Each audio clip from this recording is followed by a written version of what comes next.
Kakati bugenda gufuuka muze nti waliwo ensonga eriwo vaawo mpitewo kitegedde vaawo mpitewo kubanga kiri mu famire ng'ewamayanja bakuba kubanga tutandikira ku mukulu bagamba enkulu yeeyigiriza ente okukola ki okubuuka ennaku ntono nnyo mbadde nakawulira mayanja akuba owa booda kumutta busi aliyeni sikini mwana wa ghetto kati ffe aba ghetto tuzze tusanga obuzibu nti tuzalayibwa nnyo okitegeera kati ku kisima twafuna ensonga emu ffe bwe tuyitira talenti kuba bikonde kusamba mpiira kuyimba okitegeera ati ebintu ebirala byonna ebitambulira mu ati yawo bye bitulinyisa ennyonyi kati bwe ndabanga muva mu ghetto nga ndaba oyimirira mu kkubo lyange boyi tubakkaali nnyo kati aliyeni sikini ayina kyalwanirira naye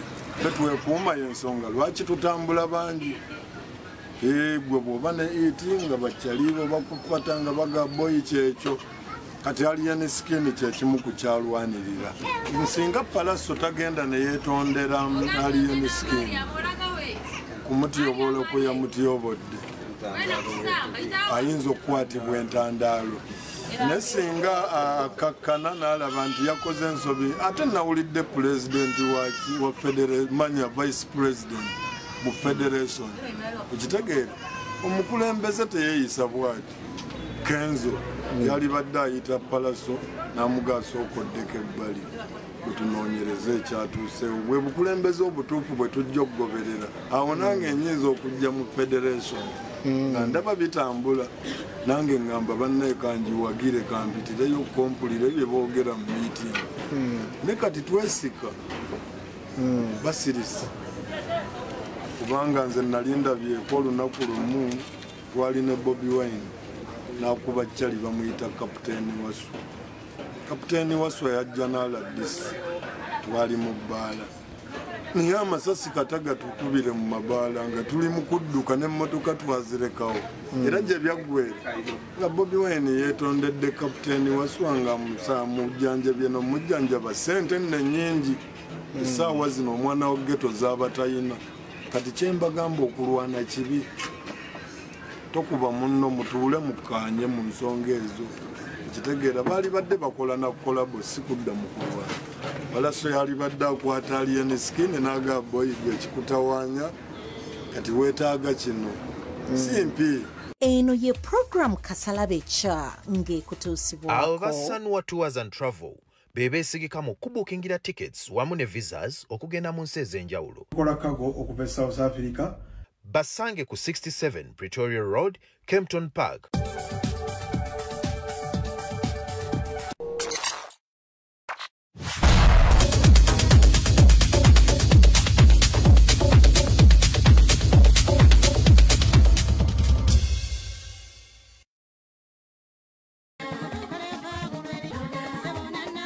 eno ye program Kasalabe cha ng'ekutuusibwako abo ba Sanwa Tours and Travel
eno ye program Kasalabe Cha ng'ekutuusibwako. Abo ba Sanwa Tours and Travel bebeesigika mu kubukingira tickets wamu ne visas okugenda mu nsi ez'enjawulo. Kola kago okuva South Africa.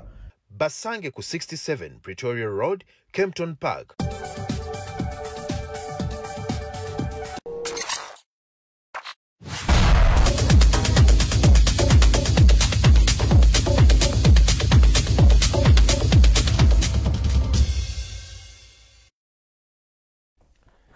Kukulisayo mukumulako mukwano gwange Kasalabe Cha mukidula ko kyali Bukedde TV2 kwetubeera kasitaziwera sawa 2 koka kwogenda okubeera nga otusanga atengera ne ku Facebook gye tuli repeat yaffe ebera ya sawa emu eyokumacha kakati banafe aba Sanwa Tours and Travel Sanwa Tours and Travel basinzira South Africa ne bagamba nti basobola okukola ki okwasaganya ekintu kino kubira ku mwana mwala wini ku Adonai Plaza ku 0700 35 35 kinana 0700 35 kinana gwe inacho yagala okutumya South Africa baweereza n'okusindika ebintu e South Africa basindika ekintu ekisemberayo ddala okuba ekitininga peni oyina omuntu yasirana e South Africa oyina gwe yagala okutwala e South Africa janjabwe pepa wakaina ina bamukolerako Sanwa Tours and Travel Cape Town Park e South Africa mwalimu abawaali ajati naye abawaali gwe banoonyeko bajja kwasaganya ekintu kino wali wambuzizza kanyama wali eni skini yabaddewo oyo yanga champion gudo yabaddewa ayina kanyama yangu oyo engeri gyavimba mu bwati anvimbira byenjagala ebya gete ebyo bana balina obulamu yendongo endongo tosobola gikola just bukozi nti oyina ndongo budongo yetolerako ebintu ebirala bigifuule eyakabi njagala nkubuuze Big Eye ayina ennyimba mmeka nga mukaaga angamba omwaka guno taina gundi husband matiyo ne connection n'ebigambo muganda wange bijita ebiriko oyinza okuloza muganda wange yayina wale olwokuba yagenzewa yabaddewa naye nga tugenda kuba Katale and Kando yes Katale and Kando Thrones Music abo bamu kubagenda okutuyimbira ng'ennaku z'omwezi 23 eri mu omwoleso gw'ebyembaga omikolo n'embaga ogusinga obunene mu ggwanga Uganda Bridal Groom Expo 23 24 25 Katale and Kando bagenda kujja batuyimbire twakutte bakafulu bonna abakola kakensa yenna yeekuusa ku mikolo n'embaga makeup abakola muganda wange engoye zoteekeddwa okuba ng'oyambalamu anemoonu basenga bakojja abakola keeki bonna ne tubateeka kuwumba malupapasol gyango balabe Katale yabakoze eki basaba korabo eri banafa aba B2C manager waabwe Enoka yali bangambye yegasse ku gundi Enoka yegasse ku mayinja omanyi ba B2C babadde gundi bagenze manager b'abayimbi bangi bagenda ebweru tebadda kuba ne Jeff naye bangambye yagala kubombera Canada Jeff ne gundi yagenda owaani owa Lutalo Ivan yagenda kusoma naye Jeff bangambye nti agamanyi golaba Shiba ali mu gundi mu federation ti yamuyisa bubi bengi be yamukola nga tebimusobozesa kuba mu ggwanga Uganda era yabikabira abakulu Jeff tayinza Jeff alina kusibira luzira era Jeff mbwa ayagala kubomba paka Canada Hi guys, how are you? Hi, we're good. How are you? Mugezi mukoza amatama. Yeah, I just into you. Yeah, just to call him. Mutu yananga mukeji. Industry mugira ba mutya right now nga wetu. Industry we edit ina buzibu bambi. Ebigena maso bina mubiraba. Buli kimu tukiraba. Mwinga tubawulya mubye nyigiramu. Ebinga bikyoba. Bakoze federation Katale and Kando temulabikako. Bado manye byokuyimba nti ye totulabye. No, aline biri byabayimbi. Bakoze yo omanya abafuga kati. Aba muzeyi. Abafuga. Katale and Kando ensonga za music muziri bali. Nedda bambi. Atanga tuli bayimbi lwaki tuba tube mabbali. Kibina kipi ekiriwo. Yeah, Uganda Music Federation. Ani akifuga? Kenzo. Okay, ani amumyo. Shiba. Okay. Mwenga tetubalabayo. Omanyota. Kubanga tonalaba bufaananyi bwaffe. No, twabaddeyo abamole we tubeerayo buli kanaku tetubalabayo. Bambi, je tuli bayimbi. Tuli nnyo. Tuli bayimbi kintu ekikwasaganya n'abayimbi tubeeramu. just lwakuba totulaba. Tubimanyi tuli bayimbi, buli ekigenda maaso tukimanyi we are involved, only that temulaba bifaananyi maybe, but mu future maaso tubadde very very busy because we have an EP coming. Tubadde tukola bingi nnyo kale nga tetukwasaganya budde bulungi, but when we get time mugenda tulaba mu bujjuvu nga wetuli. Bama tata tusaba kukola boba bitu sibasebo febukazi bwatu bukatale ankando omwami ona asime tuyimbeko nammwe tusaba mutwe kukola baba bagize baffe kye bandiyagadde tujja kikola ko ffe bani abatatuukiriza bagize baffe kye bandiyagadde abantu bagamba ennyambala yamwe eyitiridde etya ku stage etya ebintu mubiraganye ne kati eno welowe eno ogamba tuyitiriza tata. First of all, Catalan Kando to the fashion forward. Twagala nnyo leeta ebintu ebyenjawulo mu industry because music atambulira mu ne fashion. Omuyimbi olina engeri gy'olina okwambala manji you look like a star, you have to stand out like a star. So fenga Catalan Kando kati era tusazeewo ne tujja ne wellow. Soko gibalage. Wellow. Buliwo bubi bwe twambadde. Afe okwambala ko waffe twambala depending on where we tuba tugenze. Bwe kiba kizze nga ffe bani abakigaana. Ekyasere noba cricket oval. Waliwo atayagala kukola concert y'omuyimbi. Kikyotegeeza nti guno mwaka. Kyogana tetusobola kikuba guno mwaka. Omanyi mugaya nnyo ebintu. Engeri gye twajjamu. Kumwena mwali temumanyi tugenda kujja. Ne tugwa mu industry bwebbu. Kataliani Kano n'afuuka ensonga. Tuyinza olanga concert wano bantu mmwe. Cricket over. Ze kankube tunza no tegeka ennambole. But katwetege. Twagala nnambole in fact. tegeka kisaawe kye baggala ogere Nati nga kiwedde. Oba tutegeke ennakivuba. Kataliani Kando mweyitira babitusi.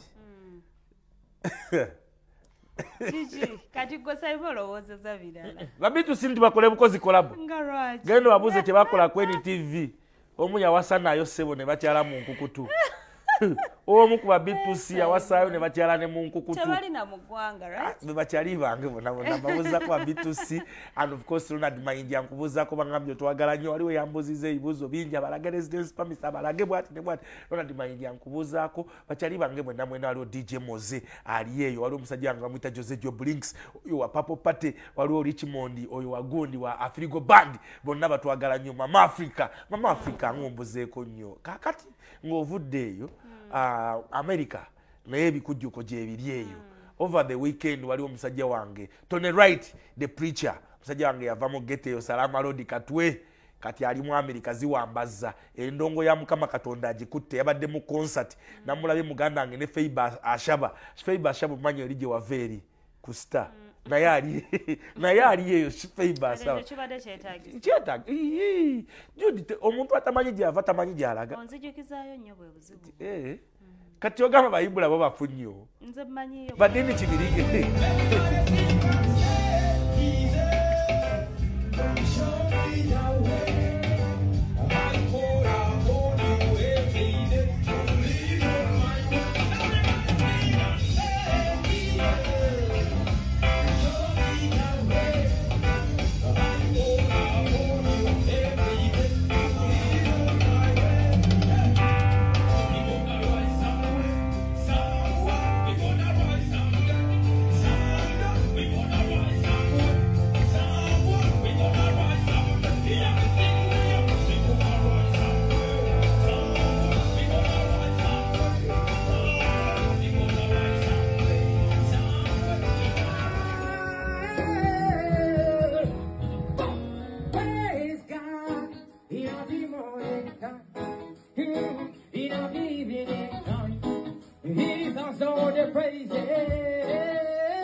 He did it, that's all the praise.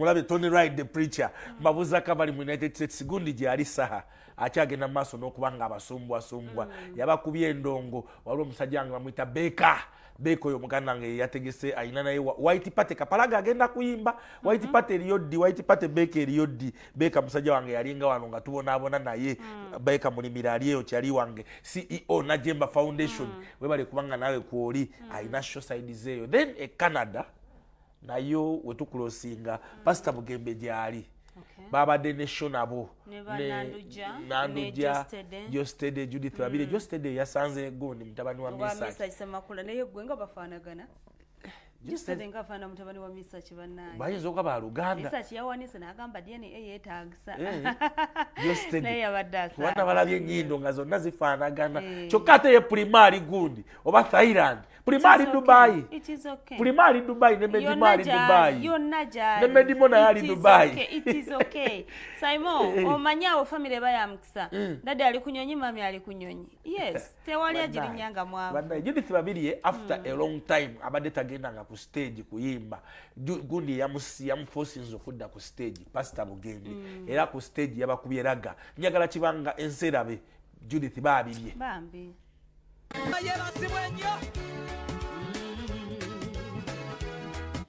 Mukama yebazibwe nnyo. Amina. Bana yensanyuse nnyo okubalabako.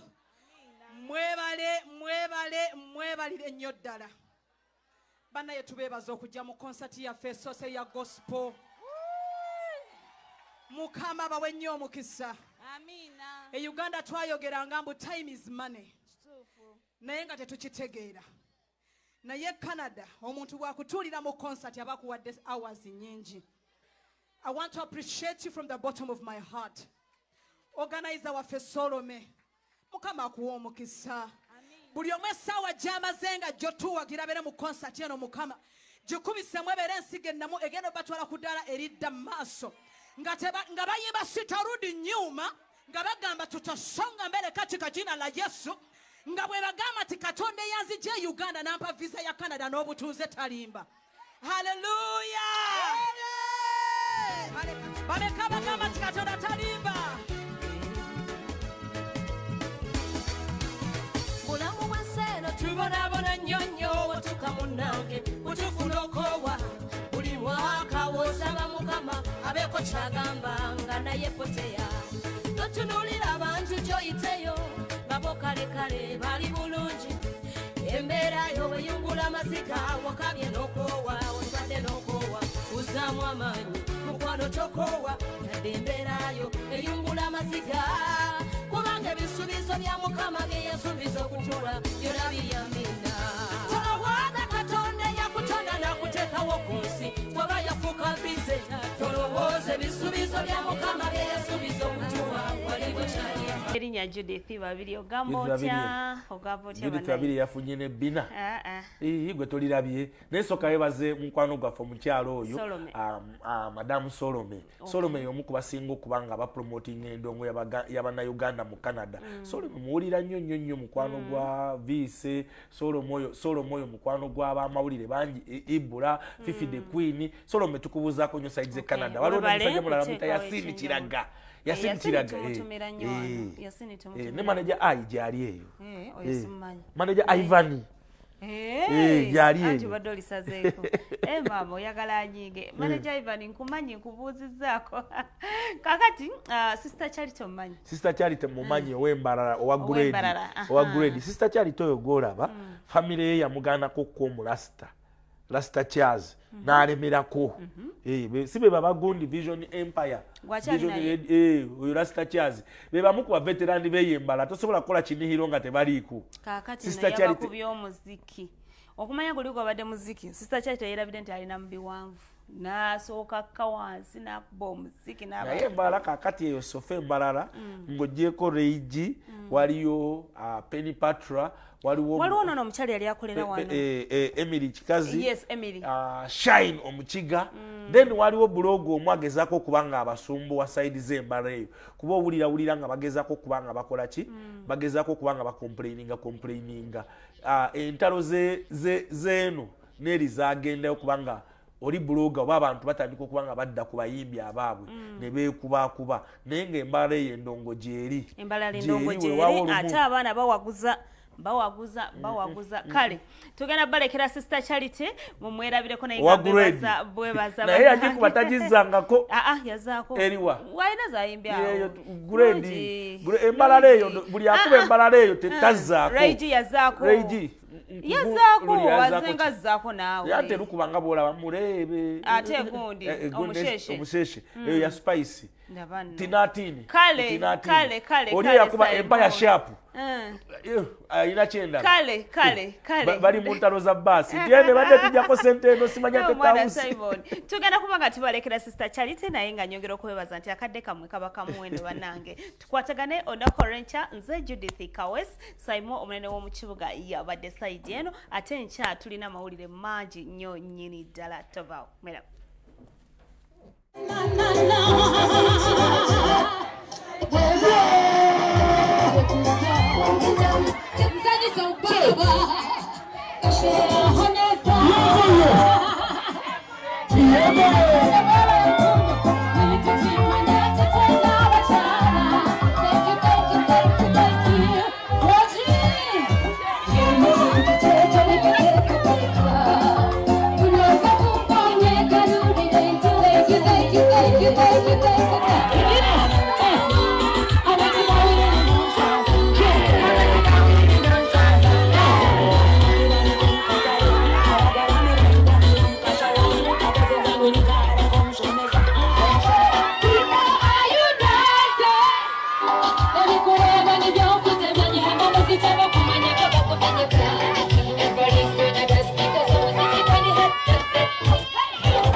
obulidde naye tukulabye ku stage ozze experience ekivulo kisanze oti kisanze nga kirungi nnyo naze nga ndi mweraliikirivu nengamba bano banaawera naye ngenza okulaba nga baweze bulungi abaana nga banyirira buli omu ekintu ng'akirimu bulungi nnyo ne banjagala ku stage kwegamba mpulira bulungi nnyo omuntu atetegeera sister Charity yayimba kayimba kinaki ennyimba nyimbye nnyingi naye waliwo ennyimba nga 3 ezasala olusooka baluyita grade abasinga muluyita entamateku zahambuzi simanyi biki naye nga luyimbibwa bwe luti netukimanya gye twena abakyala kikaze kiba kibe kyekishaija kwonka entamateku zahambuzi ninga nyanje kashwere kikona wanji waliwo federation yazze sister Charity moli federation y'abayimbi sinabajingira nnyo kuba nabo tebanaba kwetereza bulungi kitandikidde ne Kampala naye naye waffe tuli mu gegenyo okulaba abantu tubaako okuwuliriza bulungi kiri kuki kitegeeza ki waliwo ki kyennyini kwegamba kikyali kipya nnyo tulina osooka kikyuwinga tukitegeere bulungi tulyoke tukiyingire sinabakiyingira nno